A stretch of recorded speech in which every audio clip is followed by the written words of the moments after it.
it's not really anything that you will catch because it refers to sometimes time signatures, sometimes intervals between notes, and all kinds of other obscure musical things. But what he did do is he caught his inspiration for this piece from Gordon Goodwin, who's one of the great jazz arrangers of the West Coast. And Samuel Hazo is not a jazz writer, and so he was inspired by Gordon Goodwin and wanted to write a barn burner, and so he wrote his seventh piece. And it turned out to be a really interesting, more of a funk piece than a jazz piece. But we did work on a little bit of improvisation, and if this had been a 2 or 3 day event, we would have explored this more and performed it in the framework of the piece. But right now, I'm just going to take a minute and demonstrate a little bit of what we did in terms of improvisation in the middle of this piece. The groove is outlined by the drummers kind of improvising back there, and the bones of low brass playing a bass line that we improvised over in the key of F minor. So I'm going to let you listen to a couple of things. One thing is I'm going to play the groove for you. Play that groove for me. Low brass and percussion, just so they hear that without any adornment. 4, 2, 5, 6, 7, 8.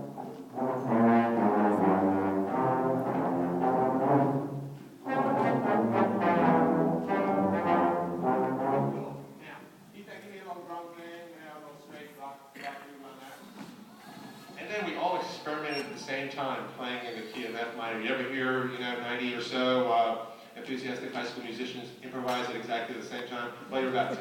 Okay? And that sounds a little bit like this. You guys keep that groove going. Everybody, F minor, make something pretty. 1, 2, 1, 2, 3, 4.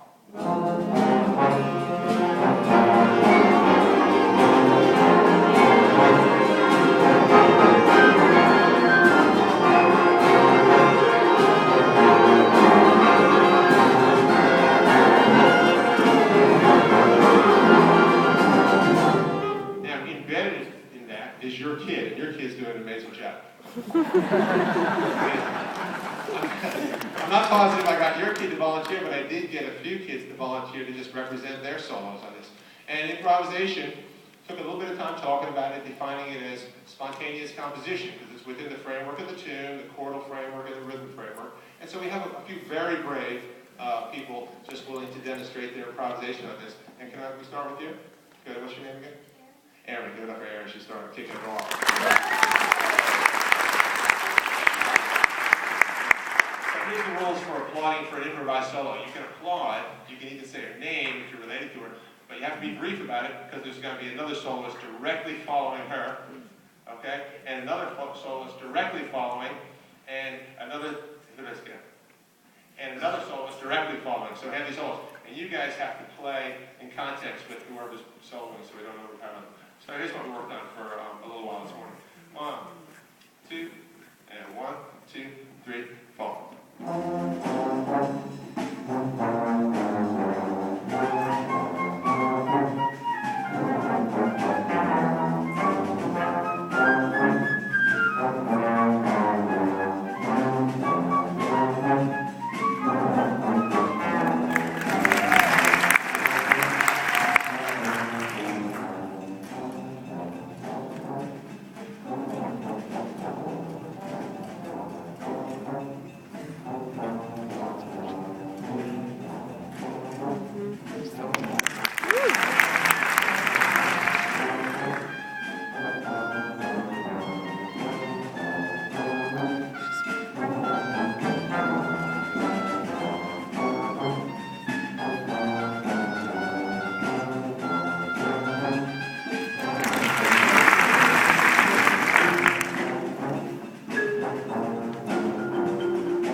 We didn't include that in the middle of this piece, but you'll hear where we would have included it if we had a little more time on this. And so this is Samuel Hazo's seventh. This is really, really, really rhythmically a very interesting piece.